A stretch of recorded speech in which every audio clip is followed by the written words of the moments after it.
is not wearing any type of religious artifact, is not saying any prayers. I just know the way that I feel that I'm always protected.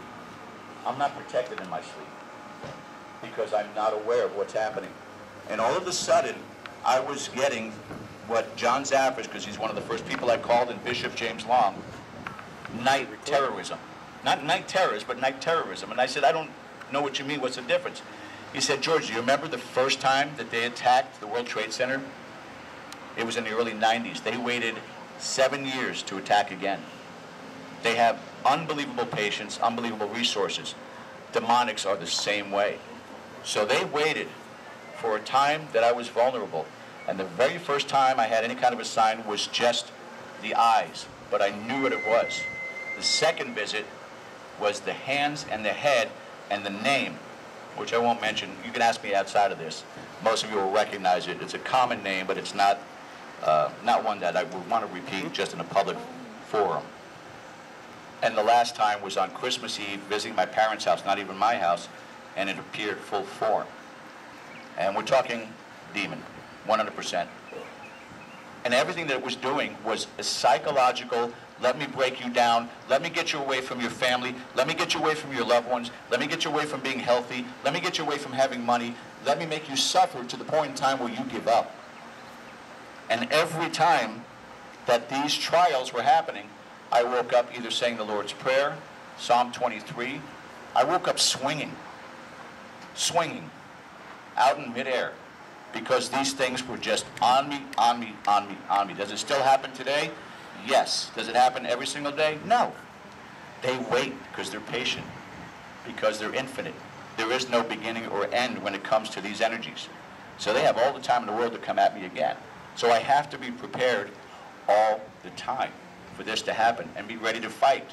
I've stood up after one of these night terrors, and I've come up to the point in time of saying, just do it now. Let's go at it right now. It's on their game. There's nothing that I could do to ever manipulate them, but they can manipulate any of us. So the point of what I'm talking about for this is you may encounter something in your life that without question has ill intent, is certainly trying to test you, test your strengths. It's going to separate you from your loved ones, from your kids, from your parents, and try to do everything you can to disrupt everything within your family, in your home, because that's the best way you can manipulate till you give up. Now I'm going to cross this over to something that's going to be a little bit more sensitive here, and I apologize to anyone that's got the kids here, the parents, and I'm not going to be vulgar or nothing, but this is an important part too. Anyone who has given up their will in their life has to be exceptionally careful being around any place that has some sort of activity that's negative, because that's what they look for. So someone who's a recovering addict, alcohol, drugs, someone who's been in a domestic abuse situation and has given up their will to another individual or another item is susceptible to this attack. So that makes me have so much respect for that individual who has dealt with it and who has stayed fast, regardless of that, to their faith, to their family, to their friends, and always keep them around them for support. That is the most important thing that I could probably relay to you about anything regards to this weekend. Those of you who are here going to stay and do an investigation, let me see a show of hands. Who's investigating? Oh my God, almost all of you guys. Tonight, and Kelly, come here for a second, please. Kelly Tucker, ladies and gentlemen, 16 years old, phenomenal investigator. Kelly has done this with me on 2 different occasions now in Brooksville and down at the Seven Sisters Inn. What we'll be doing on the 2nd floor tonight is an introduction. I'd rather fill you in more so now so we can just get to it when we get upstairs, is learning to identify your own energy. Not through equipment. Bring your equipment, by all means. If you want to bring your recorders and your K2s and your whatever sticks up with an antenna and, you know, transformers, bring whatever you want to bring as an investigator. But what I'm going to show you, and what she got a chance to experience for the first time, is the best investigative tool on the planet when you're out there. It's understanding who you are and being able to know that those messages and those requests for help from these spirits, because they're still lost souls. because they've forgotten that they could cross, because they're reliving their lives over and over again, those from the 17th and 18th centuries and 19th centuries that are still trying to figure out why they've been left here, because it has been so long. And I've had EVPs from spirits who say, don't forget us. They need to be remembered. That's how they stay alive. That's how they stay and exist. But in regards to Kelly and what she experienced at the May Stringer house, she was able to pick up on entities that were there. And as we talked about what she picked up right there in that room, just with her senses, one of the tour guides came in and we asked about this particular room, and she named everything that she identified. It is possible for any one of you, as long as you drop the dark side of this field, which is what? Fear. Drop the fear. There's no reason to. As long, and regardless, you're dealing with a benign spirit who simply wants to communicate with you and tell you their story. And sometimes when they tell you their story, and Tracy can attest to this, he's had experiences, you feel aches in your stomach for some reason. Why do I feel stomach pains? Could be poison, could have been a shot to the stomach. Why do I feel a tightness in my chest? Could have been anything from tuberculosis to strangulation. These are the ways that they communicate with you through, it's what's called just fleeting attachment. It's not they're trying to possess you, they're not trying to take you over, but that feeling comes over and fear kicks in. This is not what I'm supposed to be doing. My body's feeling weird. You had the same kind of excitement and the same kind of sensation. I just said, go with it and feel it. Don't worry about it. But at any time, and I'll show you this tonight, at any time, you can step right back from it into that bubble. Step right back out of it and be yourself. But to have that connection, the thing that we all look for with our partners in life, with the people we love in life, we could find with these spirits and be able to help somebody who can't help themselves anymore by telling their story. And sometimes just verbalizing what they're experiencing is enough for them to be able to say, I can leave from here. My time here is done. I've been able to tell my story now. There's another part of it too that's very important that I think that we all experience all the time. And you're going to be freaked out by this. How many of you believe that spirit is around us all the time? All the time. All right. How many of you, for whatever reason, all of a sudden you're like, I'm in a mood for chocolate. I don't know why. I'm not in a mood for this. I don't know why. I don't know. Attachments. The only way, spirits do not have eyes. They don't have a nose. They don't have taste buds. They don't have skin. A lot of the times, they will do what's called, again, a fleeting attachment to experience that. This guy's eating steak. I'm going to attach to him because they can feel through the neurons in your body. They're connected to you, electrical. They can feel that sensation that you get from that. When you're eating chocolate, when you're eating cake, they can attach and feel that through you. It's harmless. It's the same thing that we're researching right now, but it's very hard because I can't get Tracy to get absolutely blitzkrieg drunk. But who have seen how people act when they black out? Completely different. Who have seen things I've seen also on Facebook about people who've come out of surgery and are speaking completely different accents and talking about things that have nothing to have relevance of their lives. Attachments happen all the time. Unfortunately, under the influence of alcohol or narcotics in any capacity, that spirit is also drugged. So that's why it almost seems like an insanity situation. I have a friend of mine who used to go to New Orleans all the time. He blacked out one night and got very, very belligerent with his girlfriend.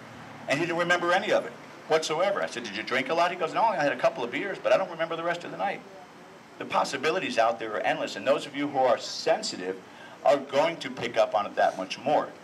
But when you can control it, and by that I'm saying when you can control you, when you let the fear go. And I don't want to make this into, this is a love fest and embrace the spirit, but I'm saying messages are out there all the time. What we hear, I think a majority of the time, and Tracy, I'm sure you'll either agree with me, disagree with me, but Tracy's an amazing investigator, his whole entire crew is. Majority of what we get with the get-outs and FUs and all that, that's residual. Those are residual responses because it never seems to be to the questions that we're asking. But a lot of the times where can you tell me your story? Why are you here still? What is it that we can do to help? Oh my God, I got a headache. Oh my God, you see this all the time. People are getting the messages, but they immediately switch on that fear button and step away. I got to go outside. I got to get away from here. I got to deal with this. Trust me, if you're going to be in contact with a malevolent spirit, and this comes from everybody in this field who's been doing this for decades, you know. There's no doubt. You know, it's a fight or flight mentality at that point. There's a difference in that room. There's a difference within you. There's a difference within your equipment not acting up. Something that powerful is going to give you that immediate notification. Going to a haunted location, if you go into this place tonight and any one of you come up and say, oh my God, there's a demon, I've been scratched, look at the scratch, I'm going to yell at you. Because you honestly believe that a demon or Satan is sitting in a rocking chair on the second floor, finally as you go by goes, okay, my job's done. They want to rip your life apart. Piece by piece, day by day. But the odds of it happening, truly happening in your life, happens in only two ways. You allow it, because you're calling upon it, or you're not accepting the fact of your own control of what you have. And they are all within the realm of your abilities. You have everything that every spirit has as far as energy and capability. The difference is that you have an outer casing, but you can control the situations just as much so long as you believe in yourself and not fall prey to fear. That's far more dangerous than any demon. And the aspect of coming in contact with a demon in this field is like hitting the lottery as your plane is crashing. It's that rare. It's that rare. And all the places that I've been to, all the places he's investigated. I got a friend of mine from the New England area in about 2 weeks, or 2 months rather, July 16th weekend, Andrea and I are going up to the Ocean State Paracon. It is an amazing event held by Rise Up Paranormal and Ken DaCosta, who is the founder. Ken DaCosta has been in this field as long as John Zavis, 40 years. He's never had a demonic encounter in 40 years of doing this, including residential cases. Gives you an idea how rare that this is. But I'm telling you right now, every single one of you tonight, if not for anything else, will love the music that's being played as they go by. And the spinning wheel, spinning rims. So, I mean, that's basically all I want to really tell you guys tonight. We're going to have fun up there. Keep it light. I'd love to keep it light. I want you guys to really experience things tonight and talk about it. You know, this is almost going to be one of those, you know, it's AA meetings, but this is, you know, DA meetings, Demons Anonymous. We're going to go up there and enjoy ourselves. I'm feeling this. Okay, let's get, does anybody else feel the same thing? There's also a little thing that we're going to do, an experiment, is to identify energies in the room that don't belong to living people. And we've done this before with unbelievable success.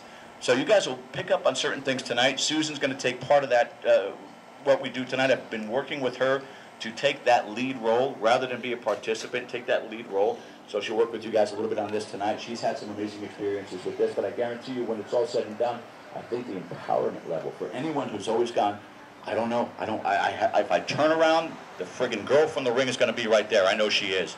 That's social media.